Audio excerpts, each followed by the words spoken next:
অসম সাহিত্য সভাৰ সৃষ্টি কেনেকৈ হ'ল জানেনে 1888 চনত অসমীয়া ভাষা উন্নতি সাধিনী সভা গঠন কৰা হৈছিল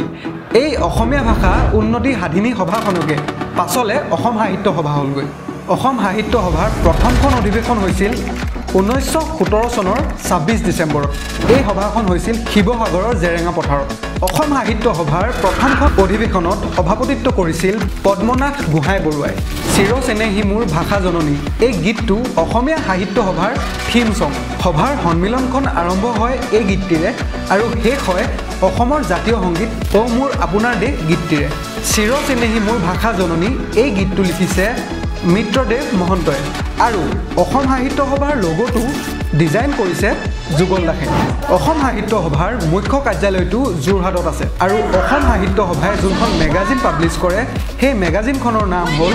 অসম সাহিত্য সভা পত্ৰিকা অসমৰ আৰু এনেকুৱা ভিডিঅ' চাই থাকিবলৈ আমাক ফলো কৰিবলৈ নাপাহৰিব ধন্যবাদ